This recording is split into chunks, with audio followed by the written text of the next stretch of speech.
Avoir la capacité de communiquer efficacement est l'une des compétences les plus importantes à posséder sur la voie du succès. Au total, 85% de votre réussite dans la vie sera déterminée par la façon dont vous interagissez avec les autres. La communication est la compétence principale pour des relations puissantes. Voici les règles de base. Votre capacité à communiquer avec les autres comptera pour l'essentiel de votre succès et vous ouvrira toutes les portes. Même les personnes travaillant dans des domaines techniques, tels que les programmeurs informatiques et les ingénieurs, passent jusqu'à 75% de leur temps à interagir avec d'autres personnes. Tous les succès dans la vie viennent d'une bonne communication qui amène les gens à vous aimer, à vous faire confiance et à vouloir s'impliquer avec vous. Tous les cadres supérieurs interrogés ont déclaré que leur capacité à bien communiquer avec les autres est plus responsable de leur succès qu'autre chose. Et assez merveilleusement, savoir communiquer est un ensemble de compétences acquises. Vous pouvez vous améliorer de plus en plus en apprenant ce que font les meilleurs communicateurs et en le pratiquant jusqu'à ce qu'il devienne une partie régulière de votre répertoire. Heureusement, puisqu'une communication efficace est une compétence qui s'acquiert, aiguiser votre capacité ne vous mènera qu'à des sommets de plus en plus élevés de succès. Toutes les personnes qui réussissent sont d'excellents communicateurs. En fait, les travaux de l'université de Harvard sur les intelligences multiples ont conclu que l'intelligence sociale, la capacité à bien interagir avec les autres est le mieux payé et l'intelligence la plus respectée de notre société. Alors comment communiquer plus efficacement avec les autres ? Mon mot préféré en communication est le mot « clarté ». Presque tous nos problèmes dans la vie sont dus à un manque de clarté. Nous disons des choses, mais elles ne sortent pas clairement, alors pour être clair, arrêtez-vous d'abord, puis réfléchissez, puis avancez lentement. Un autre grand mot est de reformuler ou de répéter quelque chose. Disons que vous dites quelque chose et que quelqu'un dit « et un » où il est clair qu'ils n'ont pas compris le message. Je parle différentes langues, français, allemand, espagnol et je suis occupée à apprendre le russe et le chinois maintenant. Et une des choses que j'ai apprises dans les langues, c'est si vous dites quelque chose dans votre langage limité et qu'ils ne semblent pas le comprendre, reformule-le et répète-le. S'ils ne le comprennent pas, reformulez-le et répétez-le jusqu'à ce que les gens disent « Ah, maintenant je comprends ». Une communication efficace commence donc par le fait que vous soyez très clair dans votre esprit sur ce que vous voulez dire, puis être très clair quand tu le dis, puis le dire lentement et patiemment en s'assurant que l'autre personne entend le message que vous avez envoyé. Vous savez, vous pouvez imaginer dans la communication que c'est vous et que vous voulez communiquer avec cette personne. Et ainsi vous envoyez un message, presque comme un message par téléphone ou par pigeon voyageur. Vous envoyez un message dans l'air sous forme de mots, ces mots sont ensuite reçus par les autres personnes qui les interprètent, ensuite, dans leurs esprits, en fonction de leurs propres pensées, sentiments, et s'ils sont attentifs, etc., puis reformulés jusqu'à ce qu'ils formulent une réponse et renvoient la réponse. Vous recevez ensuite la réponse, la traduisez en sens et en signification, puis vous la renvoyez. Entre ces deux réponses, il y a ce qu'on appelle le bruit. Le bruit peut être un bruit physique à l'extérieur, autour, de la mécanique, des camions, etc. Mais il peut aussi s'agir d'un bruit interne.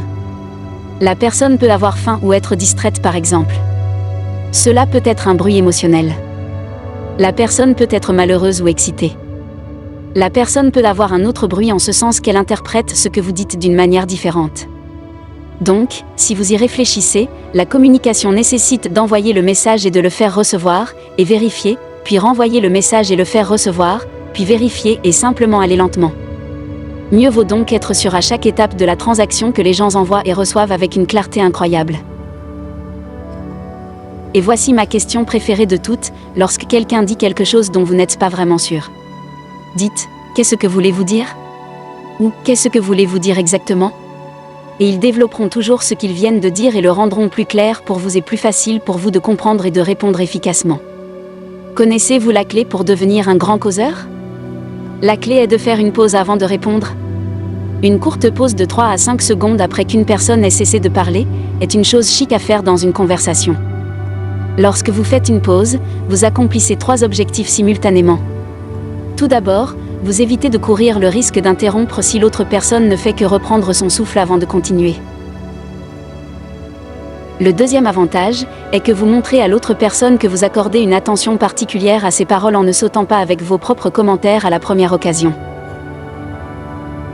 Le troisième avantage de faire une pause dans la conversation est que vous entendrez mieux l'autre personne. Alors ces mots pénétreront dans un niveau plus profond de votre esprit, et vous comprendrez ce qu'elle dit vraiment avec plus de clarté. En faisant une pause, vous vous marquez comme un causeur brillant. Une autre façon de devenir un grand causeur est de poser des questions pour obtenir des éclaircissements. Ne présumez jamais que vous comprenez ce que l'autre dit ou essaie de dire. Au lieu de cela, si vous avez le moindre doute, demandez « Qu'est-ce que voulez-vous dire ?» ou « Quoi est-ce que voulez-vous dire exactement ?» Et puis faites une pause et attendez. C'est la question la plus puissante que j'ai jamais apprise pour guider et contrôler une conversation. Il est presque impossible de ne pas répondre à cette question.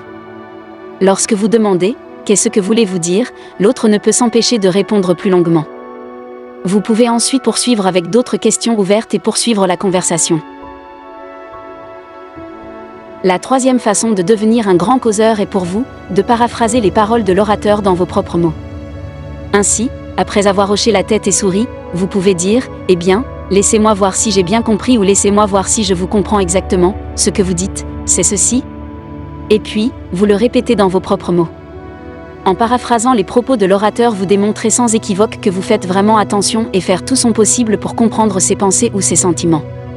Et ce qui est merveilleux, c'est que lorsque vous pratiquez une écoute efficace, d'autres personnes commenceront à vous trouver fascinant. Ils voudront être autour de vous. Ils se sentiront détendus et heureux en votre présence, parce que lorsque vous écoutez les autres, vous les faites se sentir importants. La raison pour laquelle l'écoute est un outil si puissant dans le développement de l'art et de l'habileté de la conversation, c'est parce que l'écoute renforce la confiance. Plus vous écoutez une autre personne, plus elle vous fait confiance et croit en vous. L'écoute renforce également l'estime de soi. Lorsque vous écoutez attentivement une autre personne, son estime de soi augmentera naturellement. Elle se sentira mieux dans sa peau. Elle se sentira plus précieuse et plus respectée. Enfin, l'écoute renforce l'estime de soi chez l'auditeur parce que votre esprit peut traiter des mots à 500 à 600 mots par minute, et nous ne pouvons parler qu'à environ 150 mots par minute. Il faut un réel effort pour garder votre attention concentrée sur les mots d'une autre personne. Si vous ne pratiquez pas l'autodiscipline dans la conversation, votre esprit errera dans 100 directions différentes. Plus vous travaillez à prêter une attention particulière à ce que l'autre personne dit, plus vous deviendrez discipliné. Autrement dit, en apprenant à bien écouter, vous développez réellement votre propre caractère et votre propre personnalité. Une bonne relation se caractérise par une communication ouverte et honnête entre les deux personnes. Heureusement, vous pouvez apprendre à être un excellent communicateur en pratiquant, en disant à l'autre personne exactement comment vous pensiez et ressentiez de façon régulière et continue. Ne pas retenir quoi que ce soit. Refusez de sac de jute ou votre spontanéité naturelle. Si vous avez une préoccupation, un problème, une question ou autre, soyez ouvert, honnête et clair à ce sujet avec l'autre personne. Dans toute relation, parce que les deux personnes sont différentes à bien des égards, il y aura toujours des malentendus et des malentendus. Votre travail, cependant, consiste à les nettoyer comme vous le feriez pour la cuisine, après chaque repas et sur une base continue. Ne laissez jamais les déchets s'accumuler et s'accumuler. L'une des clés pour une communication ouverte et honnête est que vous ne vous attendiez jamais à ce que l'autre personne lise dans vos pensées.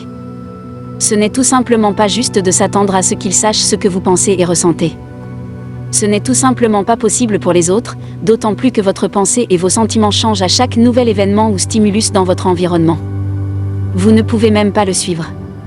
Assurez-vous de dire à l'autre personne ce que vous attendez et ce qui vous préoccupe. N'ayez jamais de secret pour l'autre personne. Ne laissez jamais l'autre personne deviner ou se demander ce qui se passe réellement dans votre esprit. Cela peut conduire à toutes sortes de malentendus, si vous n'êtes pas ouvert et clair sur une base régulière.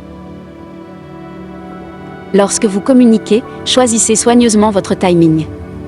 Le timing peut être essentiel pour vous faire entendre et faire passer votre message.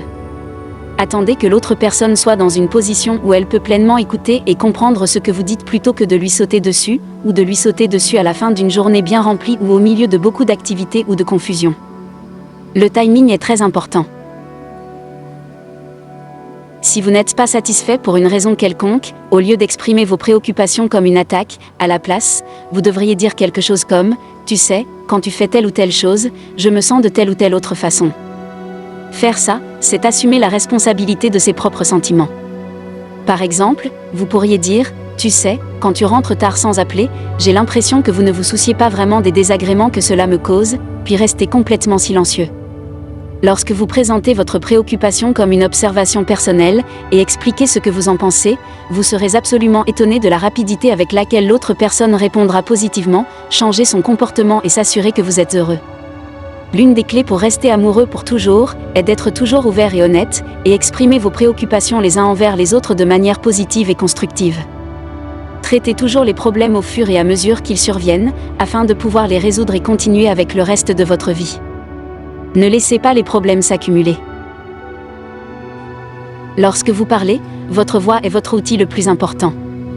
Heureusement, vous pouvez apprendre à utiliser votre voix comme jouet d'un instrument de musique pour augmenter votre pouvoir et votre force de persuasion dans toute conversation ou discours que vous prononcez. Voici quelques suggestions. La suggestion numéro 1 est de ralentir. Lorsque vous parlez lentement, votre voix a plus de pouvoir et d'autorité. Vos auditeurs ont l'occasion d'absorber et de réfléchir à ce que vous dites, et donc vous respirez la confiance. Vous accordez plus d'importance à vos propos. Toutes les personnes puissantes parlent lentement, articulent clairement et s'expriment avec confiance. Parler fort et confiant est puissant et émouvant. Lorsque vous parlez trop rapidement, votre ton augmente, souvent jusqu'à quelque chose de grinçant et d'enfantin. Ainsi l'impact de vos propos et votre influence sur le public diminue parce que les auditeurs réduisent l'importance ou la valeur de ce que dit l'orateur lorsqu'il parle trop vite. La suggestion numéro 2 est la puissance vocale construite. La voix humaine est comme un muscle, elle peut être renforcée par l'exercice et l'utilisation.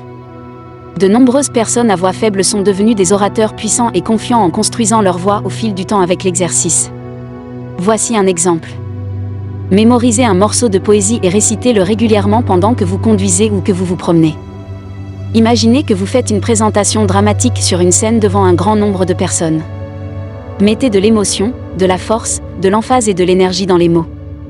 Allez-y lentement, puis changez l'accent mis sur chaque mot dans la ligne de poésie, puis changez ainsi le sens de la ligne. La troisième suggestion est d'enregistrer et d'écouter votre voix. Au fur et à mesure que vous développez votre capacité à parler avec force, enregistrez-vous en train de lire de la poésie ou des parties de pièces de théâtre. Rejouez ces enregistrements encore et encore, à la recherche de moyens d'améliorer votre prononciation, votre débit et votre rythme. La suggestion numéro 4 est d'enregistrer les conversations téléphoniques. Vous pouvez augmenter votre niveau de maîtrise vocale en enregistrant de votre côté des conversations et en les écoutant ensuite. Chaque fois que vous enregistrez et écoutez votre propre voix, vous entendrez différentes façons d'améliorer votre élocution la prochaine fois. La suggestion numéro 5 est de se concentrer sur les pauses. Le drame et la puissance d'un discours sont contenus dans les silences que vous créez lorsque vous vous déplacez d'un point à un autre. Il existe 4 types de pauses que vous pouvez utiliser pour donner plus de puissance à vos présentations. Ils sont la pause sensorielle, la pause dramatique, la pause emphatique et la pause d'achèvement de la phrase. La suggestion numéro 6 est de manger et boire bien. L'énergie est essentielle pour une bonne élocution et une bonne projection de la voix. Avant une courte conversation, mangez légèrement. Cela garantit que vous êtes vif et alerte lorsque vous commencez à parler et que votre cerveau fonctionne au mieux. Avant une longue conversation, il est essentiel de bien manger. Un petit déjeuner ou un déjeuner solide et riche en protéines vous donnera de l'énergie pour brûler pendant 4 à 5 heures. Les protéines sont la nourriture du cerveau, et vous en avez besoin pour penser et parler efficacement. Ainsi votre voix restera forte et votre esprit restera clair. Pour assurer la meilleure voix possible, ne buvez que de l'eau à température ambiante avant et pendant votre discours. L'eau froide peut refroidir vos cordes vocales et diminuer la quantité de chaleur dans votre voix. Lorsque vous avez mal à la gorge, il peut être difficile de parler clairement et de projeter cette voix. Si cela se produit, buvez de l'eau chaude avec beaucoup de miel et de jus de citron. Cette combinaison miraculeuse m'a sauvé à plusieurs reprises, dit Brian Tracy. La préparation est essentielle à votre capacité à prononcer un discours percutant.